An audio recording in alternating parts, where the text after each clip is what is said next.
Assalamualaikum warahmatullahi wabarakatuh. Perkenalkan, nama saya Andriani Hamka dari Prodi Perbankan Syariah. Kali ini saya akan mempresentasikan tentang aplikasi e-learning. Aplikasi yang saya ambil adalah Zoom Meeting. Baiklah, untuk mempersingkat waktu langsung saja. Sebelum memasuki materi, ada baiknya untuk mengetahui pembahasan apa saja yang akan kita bahas. Yaitu 1. Pengertian Zoom, menjelaskan secara singkat tentang Zoom. 2.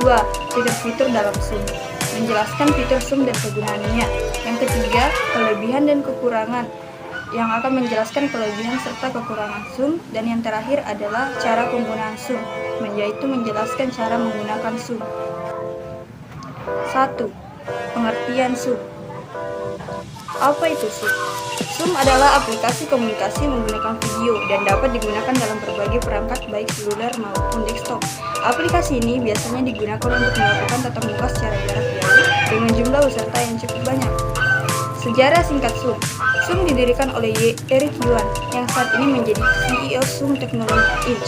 Ide memulai startup konversi video berawal dari masa Eric sedang duduk di bangku kuliah dan sedang menjalin hubungan jarak jauh dengan sang pacar. Jarak mereka dipisahkan 10 jam perjalanan menggunakan kereta.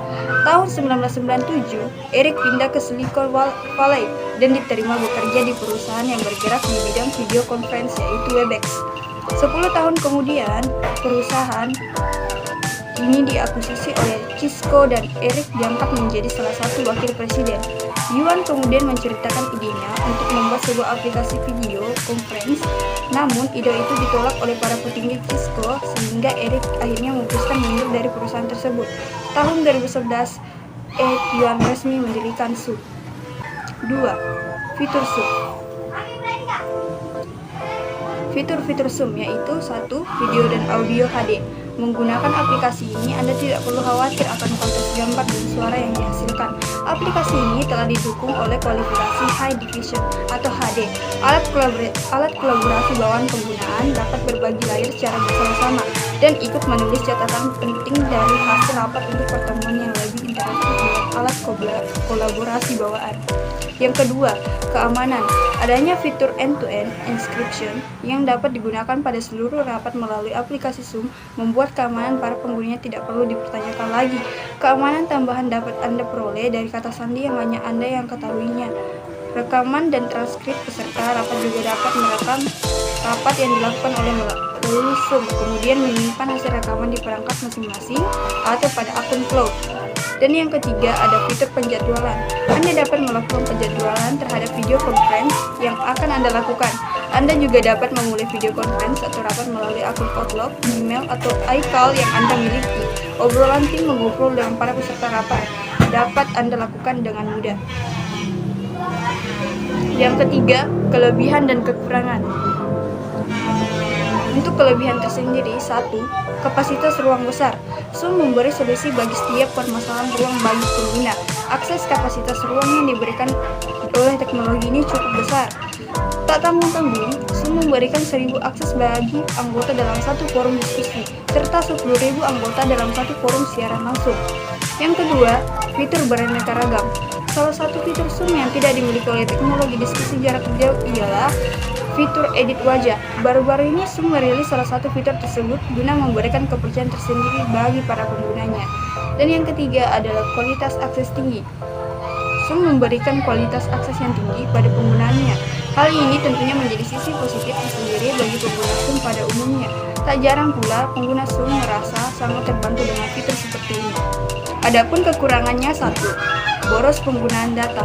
Penggunaan pada kuota data merupakan salah satu kekurangan Zoom yang sudah menjadi rahasia publik pada umumnya. Bagaimana tidak, akses Zoom yang begitu luas memungkinkan pengguna data internet yang semakin besar, sehingga disarankan bagi Anda untuk menyediakan data internet secukupnya. Yang kedua adalah tidak tersedia bahasa Indonesia. Teknologi Zoom tidak menyediakan bahasa Indonesia sebagai fitur pendukung diskusi maupun siaran langsung. Akses bahasa yang masih mungkin dapat digunakan untuk pengguna ialah bahasa Inggris, bahasa Portugis, bahasa Belanda, dan lain sebagainya.